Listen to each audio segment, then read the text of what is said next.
Bon les amis, ça va pas être une vidéo très sportivement parlant, intéressante, mais ça concerne quand même l'OM, puisque les révélations sorties par le média Massilia Zone se sont révélées plus sérieuses que je ne le pensais. Finalement, c'est une enquête qui est très sérieuse et qui a été relayée par After RMC hier soir avec Daniel Riolo qui a donné son avis.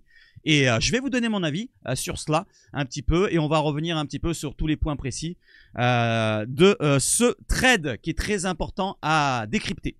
Alors tout d'abord, un petit point positif, c'est qu'on joue ensemble et vous allez me proposer, vous, le joueur que vous voyez en blanc. Alors, qui est selon vous le joueur en blanc, juste à côté de moi, juste ici? Voilà, qui célèbre le but de Murillo, c'était contre Saint-Etienne. Allez, donnez-moi le nom dans les commentaires, arrêtez, mettez pause, et je donnerai la réponse en fin de vidéo. D'ailleurs, en fin de vidéo, il y aura aussi un petit peu de sportif. Je vais vous montrer les compositions d'équipes probables selon les retours, parce qu'il y aura peut-être un retour et surtout une arrivée, on va dire, parce que Luis Felipe Ramos, il n'a pas encore joué, mais Luis Felipe Ramos pourrait être apte pour ce week-end. Allez, on y va. Let's go sur quoi? Sur l'introduction.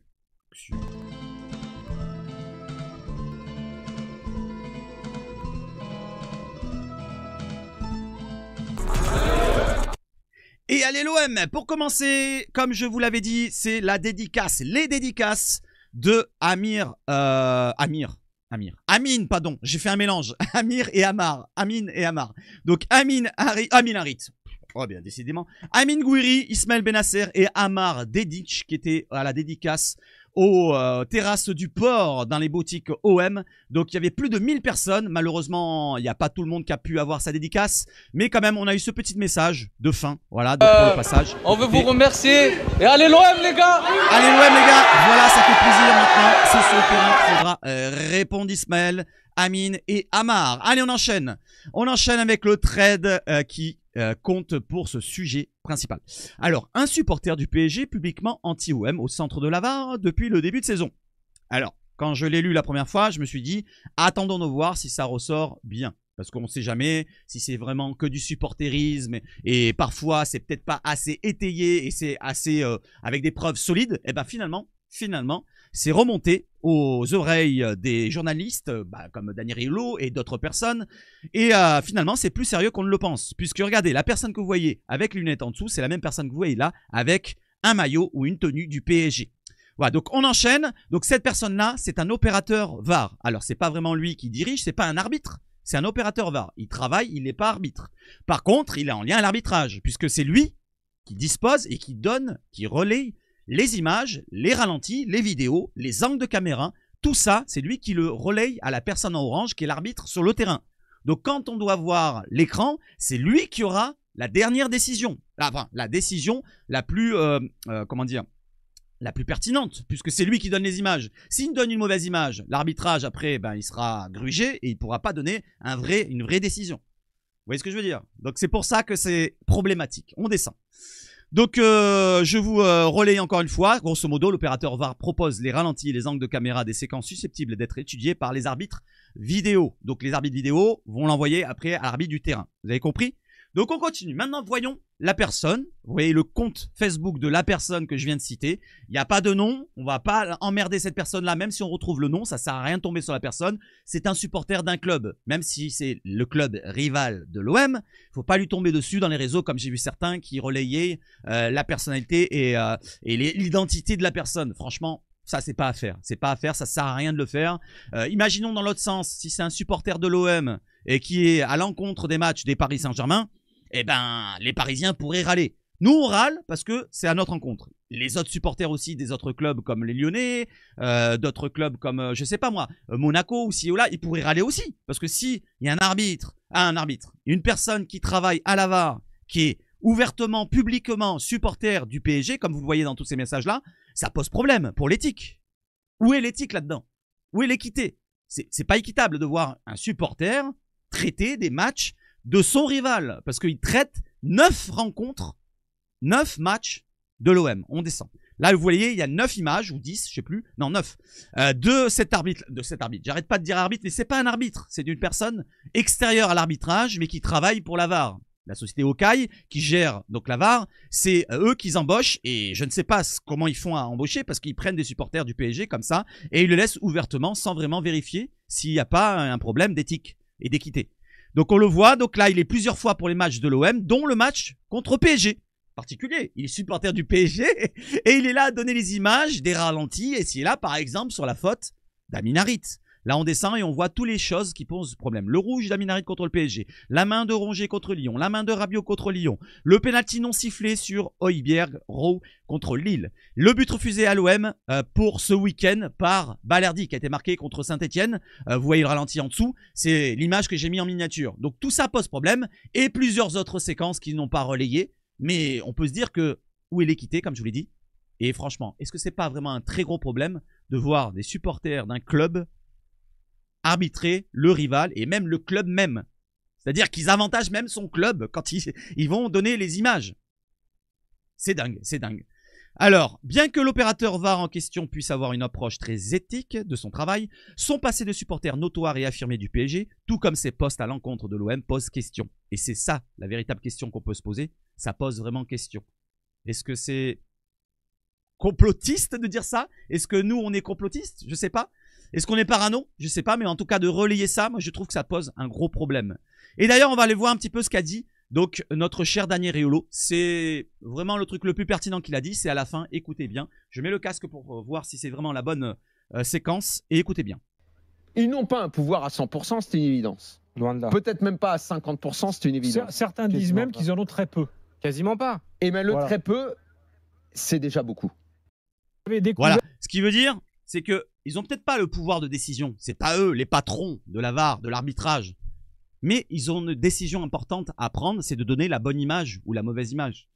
Si le mec, il est supporter d'un club ennemi à l'image qu'il doit donner pour le club justement rival, comme l'OM, un mec du PSG, est-ce que vous pensez qu'il va avantager l'OM? Est-ce que vous pensez qu'il va être vraiment objectif? Je pense pas. Je pense pas. Moi, personnellement, si ça m'arrive et que je suis supporter de l'OM, comme je le suis là, je fais les matchs de Paris, je pense que j'essaierai de trouver l'angle qui discréditerait s'il y a une faute dans la surface pour le PSG ou autre, un hors-jeu par exemple. Je mettrai le ballon qui soit parti du pied bien avant, comme ça il y aura un hors-jeu. Et si est là, tout ça, ça pose problème. Et là il le dit, c'est déjà beaucoup. Et je suis d'accord avec Daniel Riolo. Donc je vais pas vous montrer tout le passage, mais ça c'est le plus important. C'est trop. C'est trop. C'est trop. Comment on peut laisser faire ça? Comment on peut laisser faire ça? Déjà que l'arbitrage, déjà on le sait qu'il y a des supporters en tant qu'arbitres sur le terrain, qui sont pour une équipe ou pour une autre, ça pose problème, pour l'éthique, pour l'équité. Et là, maintenant, on nous rajoute à la VAR. Donc, comment on peut faire pour s'en sortir? Et là, comme par hasard, c'est toujours vers un même club. Alors, vous allez me dire, c'est du complotisme de dire que c'est toujours le PSG. Mais on le voit toujours. Pourquoi? C'est comme je vous le dis depuis le début, l'hégémonie parisienne, l'hégémonie du Qatar. Toutes les instances sont situées où? Sur Paris. Voilà. Est-ce qu'on pourrait pas un petit peu... Voilà, délocaliser toutes ces instances à droite, à gauche, mettre des personnes du sud, pourquoi pas, ou du nord-est, Vous voyez ce que je veux dire? Parce que là, tout est centralisé sur Paris, et la VAR est sur Paris. C'est pas normal, ça. C'est pas normal. Et il l'a dit même, Daniel Riolo. J'enchaîne. J'enchaîne, là, vous voyez quoi, encore une fois, Massiliazone qui affirme, donc on vient de le voir, le trade. Ce soir, Mohamed Toubachter a révélé que l'OM avait demandé des informations sur les arbitres à la VAR lors d'un conseil d'administration sans réponse. Comment ça se fait qu'on n'arrive pas à savoir qui travaille à la VAR, dans les roulottes, dans les bureaux de Hawkeye? Comment on ne peut pas le savoir du côté des clubs? Comment on ne peut pas leur donner l'information? On cache des choses, c'est pas possible. Et d'ailleurs, je reviens sur la personne qui est pro-parisienne et anti-OM, mais il n'y a pas que lui. C'est ça le plus dingue. Ils ont rajouté Massiliazone, parce qu'on ne l'entend pas là dans le passage sur les 4 minutes qui passent sur les réseaux, mais dans l'émission entière, à la fin de l'émission, le petit passage qu'ils ont fait, Massilia, donc Arines, je te salue, eh ben il a dit exactement, mot pour mot, il n'y a pas que lui, il y a plusieurs qui se baladent comme ça et qui ouvertement, publiquement, dans les réseaux sociaux, se disent supporters du PSG. Et ils travaillent à la VAR, comme ça c'est pro-parisien, voilà, du côté de la VAR, on peut se dire que c'est VAR Paris Saint-Germain, tout simplement. On enchaîne. Allez, avec la réaction de Pablo Longoria, c'était il y a plus de 2 semaines. Donc c'était après les matchs problématiques Strasbourg-Lille et c'est là, je crois. Qu'est-ce qu'il avait dit à l'époque quand il était passé à l'after? Il avait dit ceci. Écoutez. Je crois que cette saison, il se sont passés beaucoup de choses avec l'arbitrage que je ne considère pas normal. Et vis-à-vis du club que je préside et que je représente, sont quelque chose que je ne peux pas accepter, comme j'ai déjà dit, parce que sont beaucoup des erreurs qui vont dans le même sens. Je me sens comme ça. Est-ce que Dans le même sens. Ça, c'est très important de le souligner. Dans le même sens, c'est-à-dire pas dans le sens de l'OM. On se demande ça va dans quel sens. Moi, je vois dans quel sens ça va. Vous allez voir qui. Écoutez la suite. Et il y a la question de Gautreau. vous pensez qu'il y a un complot contre Marseille? Parler de complot, ça c'est un mot très fort. Je me considère désavantagé dans beaucoup de décisions. Ce que je veux, c'est l'équité. Voilà. Ce que je veux, c'est l'équité. Le complot, c'était peut-être un peu un mot trop élevé pour lui. Voilà, trop lourd.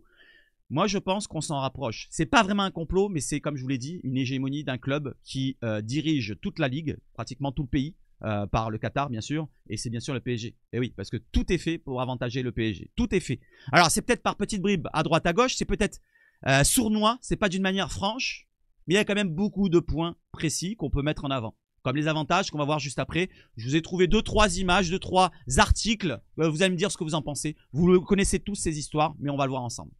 Alors on continue, donc monsieur Stina qui sera l'arbitre pour AJ Auxerre contre l'OM ce samedi. Alors qui est cette personne-là? C'est le fameux responsable de l'expulsion totalement lunaire de Mehdi Benassia face à Lille en Coupe de France. Et oui, c'est celui qui était menacé d'un doigt. Voilà, un doigt en l'air, il avait pleuré ici et là. Et du côté de Olivier Létang, qui est le président de Lille, il avait pris le bras une fois, pris le bras 2 fois, 3 fois, 4 fois, il était venu, il a insulté tout bordel. Rien du tout. Enfin, 1 mois et l'autre 3 mois. Mehdi Benassia, l'autre, je dis, c'est Mehdi Benassia, 3 mois de suspension. Voilà, ça c'est les instances, mais même lui, déjà c'est problématique. Comment on peut mettre un arbitre qui pose problème il n'y a pas si longtemps que ça pour un match de l'OM? Maintenant, arbitre principal.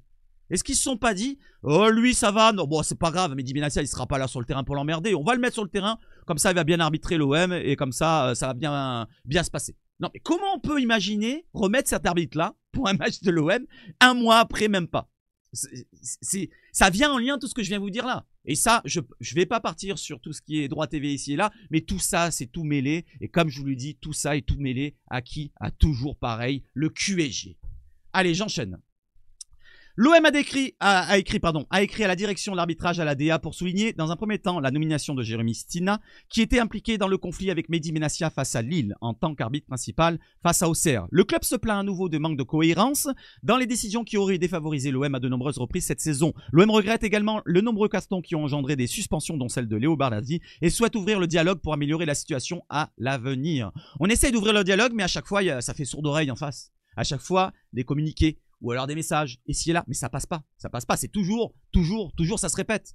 Comme là, ils le disent du côté de l'équipe, un peu le même information, mais un peu plus détaillée. Les dirigeants marseillais ont écrit à la direction de l'arbitrage pour pester contre la suspension de Léo Barlardi à Auxerre, estimant que les cartons jaunes tombaient plus vite qu'ailleurs quand il s'agit de l'OM.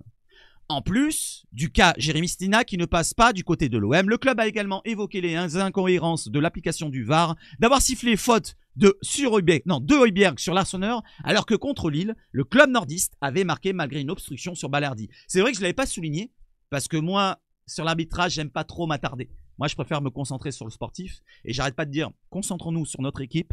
Si on est meilleur que l'adversaire, on gagnera. Voilà, par d'autres moyens que l'arbitrage.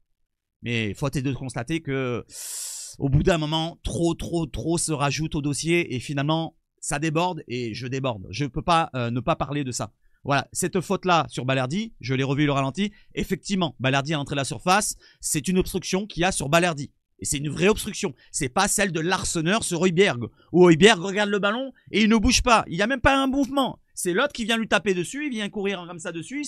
Il fait un blocage et finalement, il fait une simulation et il y a faute de Højbjerg sur le but de Balerdi. Voilà, donc tout ça est incohérent comme ils disent du côté de l'OM, comme il dit Pablo Longoria, comme je dis, comme vous dites. Et c'est problématique, avec en plus l'opérateur de la VAR, en plus toutes les personnes qui travaillent à la VAR, en plus les arbitrages un petit peu frauduleux, qui en Coupe d'Europe, finalement ils sont très bons. Il y a trop là. Alors je ne parle pas que de l'OM, bien sûr. Comme je l'ai dit tout à l'heure, je parle aussi de tous les autres clubs qui se sentent grugés. Parfois, il peut y avoir des clubs comme Lyon, comme Monaco, peu importe, même si c'est nos ennemis. Parfois, quand ils tombent contre Paris, eh ben regardez bien, ils n'auront jamais l'avantage. Regardez bien, je parle des gros clubs. Peut-être les petits clubs, il y aura un petit avantage de temps en temps. Mais c'est très rare. Je ne vais pas revenir sur l'histoire de l'autre qui se fait râper la tronche. Mais dans l'ensemble, si on fait tout le scénario, vous verrez que c'est toujours l'avantage des Puputiens. Justement, les Puputiens, on a Nasser El Khelaifi qui aura droit à un complément d'enquête bientôt diffusé sur France 2. Alors ça, c'est vraiment de la boutade. Ça, c'est vraiment de la boutade. En ce moment, il a des problèmes. Il en a des problèmes depuis qu'il est arrivé à Paris. Pourquoi? Parce qu'il gruge beaucoup de choses. Il y a beaucoup d'affaires nébuleuses, sombres. Et il passera du côté de France 2. Donc, ils ont ouvert la porte du côté de France 2. Il y a marqué en dessous ici. Du côté du Paris. Le PSG NAC lui-même aurait accepté d'ouvrir légèrement la porte à complément d'enquête, même si El Khelaifi ne devrait pas s'asseoir pour autant sur le célèbre fauteuil rouge face à Tristan Valek. Donc comme je vous l'avais dit en live, complément d'enquête, faut pas prendre ça au sérieux. C'est parfois ils font des montages pour discréditer une personne ou encenser une personne. Et je pense que là, vu que Paris et le Qatar ont vraiment un pouvoir énorme sur... Déjà PSG, bon, c'est bien sûr c'est leur club, sur Paris la ville, sur la France au total. Donc à mon avis ça va bien se passer pour Nasser, il va bien être encensé, ils vont montrer les bonnes choses, moins que les mauvaises, peut-être 2-3 points mauvais, mais pas les plus mauvais. Pas par exemple les fraudes multiples dans le football, les fraudes multiples dans la politique, les fraudes multiples dans d'autres domaines. Parce qu'il y a tellement de choses, tellement de dossiers, je ne comprends pas comment le PSG et le Qatar continuent encore à être là en France. Je parle de vraiment d'être là au point de vue football déjà. Après le pays, je m'en fous. Il est tellement gangréné par d'autres choses. Mais le football, comment il est géré? Quand on voit Vincent Laburne, qui est au burn justement de Nasser El Khelaifi, c'est problématique. Pour les droits TV par exemple. Oui, parce que normalement, peut-être que Canal aurait voulu peut-être se positionner, mais derrière, le pouvoir de Bein et le pouvoir de cette personne qui est président de Bein et en même temps président du PSG, ça aussi c'est un conflit d'intérêts. Comment on peut laisser faire ça? C'est problématique. Alors je vous montre 2-3 choses. Vous en souvenez peut-être du dopage financier du PSG, avec Platini et Infantino qui ont couvert la fraude du PSG. Le Qatar a injecté 1,8 milliard d'euros dans le PSG de façon largement frauduleuse. C'est Mediapart qui avait fait une enquête. Donc ça c'était en 2018. Mais il y a eu d'autres enquêtes qui ont été faites. Voilà, qui ont été prouvées par des SMS, des preuves écrites, des papiers, ici et là. Et comment ça peut continuer? Comment ils ne sont pas en Ligue 2 depuis le temps? Comment ils ne peuvent pas être en Ligue 2? Toutes ces fraudes-là. Alors là, ça parle de ça comme fraude. Mais on peut parler d'arbitrage parce que si on va chercher à droite à gauche, je pense que si Massilia ou d'autres médias vont faire une belle enquête, peut-être qu'ils trouveront des choses un petit peu en lien au PSG. Je parle du PSG, le QSG, bien sûr Nasser El Khelaifi, tout ce qui est l'entité QSI. Je continue. Regardez bien le dopage financier, le doping financier, je sais pas comment on l'appelle, taux de croissance des revenus commerciaux moyens entre les périodes 2007-2011 et 2012-2016. Regardez les grands clubs européens, le pourcentage. On a un club comme City qui est aussi frauduleux que le PSG. Voilà, donc ils se sont construits il y a une dizaine d'années. Avant cela, ils n'arrivaient pas à ce niveau-là. Donc depuis qu'il y a les Émiratis qui sont du côté de City, c'est frauduleux. Et depuis qu'il y a le Qatar du côté du PSG, c'est encore plus frauduleux. Regardez le pourcentage, l'énormitude, 1200% d'augmentation des taux de revenus. Ils sont passés d'un club presque à 100 millions maximum de budget total à un club pratiquement d'1 milliard de budget total. Comment on peut l'expliquer ça? Comment on peut l'expliquer sans résultat européen par exemple, en gagnant qu'une simple Ligue 1 ou des Coupes de France? Comment on peut l'expliquer? Et ça dès les premières années. Hein. Dès les premières années. Je continue.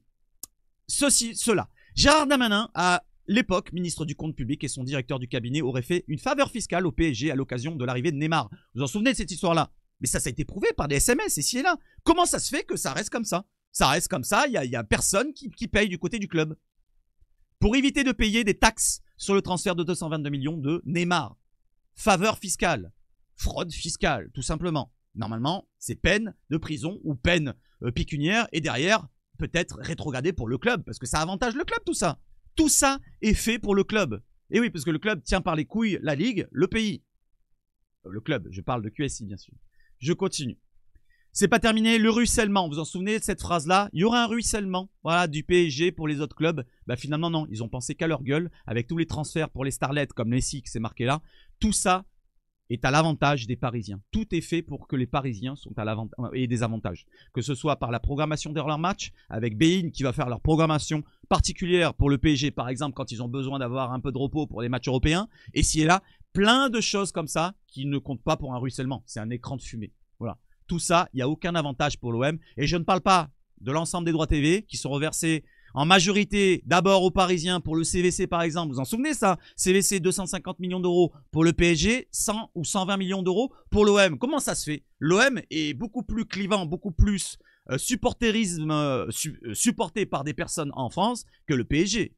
À moins que je me trompe. Je sais pas, quand on va dans la France entière, vous voyez plus de supporters olympiens et ça parle plus football côté olympien plutôt que les Parisiens. Bon, ça n'a rien à voir de parler football. Mais vous voyez ce que je veux dire? Le ruissellement, écran de fumée. Maintenant, je vais m'arrêter sur ça et vous allez me dire ce que vous en pensez. Est-ce que vous pensez vraiment que tout ça, ce que je dis là, c'est vraiment réel, qu'il y a un... Alors, complot, c'est pas complot, je dirais, mais c'est juste une hégémonie, c'est-à-dire une domination par le pouvoir financier du Paris Saint-Germain. Enfin, du QSI, bien sûr. Est-ce que vous pensez comme moi? Voilà, j'en parlais dans mes lives quand j'ai commencé ma chaîne avec Barroza, si tu m'écoutes, qui m'avait vraiment lancé sur ça. Et lui, il appuyait encore plus que moi. Moi, je me suis dit, mais non, finalement, si, finalement, là, il y a peut-être quelque chose, 2-3 trucs, machin. Mais lui, il a vraiment appuyé dessus. Et je trouve qu'il est vraiment dans le vrai, finalement. Plus on avance dans le temps, plus on voit vraiment la différence qui se fait entre les Puputiens, le PSG et les autres clubs. Voilà.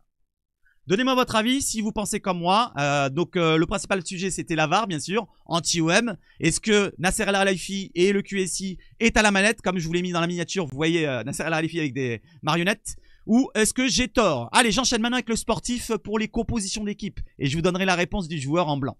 Alors, les compositions d'équipe, numéro 1, avec la présence de Kondogbia en défense centrale, selon la Provence. Ils nous disent que c'est lui qui aurait l'avantage, selon les absences et les présences, avec donc Rulli au gardien, Murillo à droite, Kondogbia dans la défense centrale. Comme je vous l'ai dit, je pense pas que Cornelius bougera du côté gauche. Pour l'instant, il convainc parfaitement.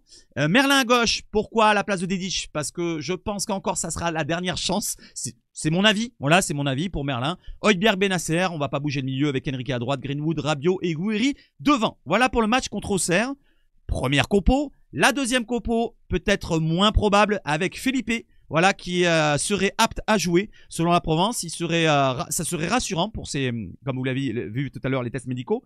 Donc Luis Felipe, qui serait donc apte à jouer en défense centrale, qui remplacerait donc Balerdi suspendu, comme on l'a vu tout à l'heure. Pareil, la même compo pour le reste. Autre compo, la troisième, qui bougera un petit peu plus, avec Kondogbia en défense, Dedic à gauche et Rongier dans l'axe pour faire un petit peu tourner entre Benasser et Rongier, une petite rotation qui va se créer. N'hésitez pas à me proposer laquelle vous préférez de compo. Est-ce que vous préférez la 1, la 2 ou la 3? Ou laquelle vous voyez vraiment voir pour le match contre Auxerre samedi. Voilà, donc maintenant, la réponse du jeu, vous allez la voir, c'est maintenant. La réponse était bien sûr Luis Enrique qui est là à danser, à célébrer le but avec Murillo. Bon ben voilà, on a tout abordé et on se retrouve au gros écran pour se dire au revoir, bonne soirée les amis. Et j'espère que vous avez passé une belle vidéo. N'hésitez pas à réagir sur tous les sujets que j'ai abordés. Bon, il y en a un principal, c'est bien sûr la VAR et l'hégémonie parisienne. N'hésitez pas à me dire ce que vous en pensez. Et on se retrouve pour un prochain live, prochaine vidéo. Alors, prochain live, vendredi. Vendredi, je vais le programmer, ça c'est sûr, pour faire l'avant-match Auxerre-OM. Et l'actualité aussi. Et probablement une vidéo avant. Voilà, donc on va essayer de faire ça, de mettre ça au point. Vive le foot chez Sabache Foot.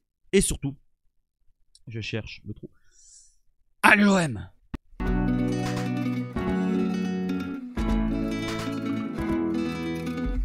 Allez, ciao, ciao, ciao.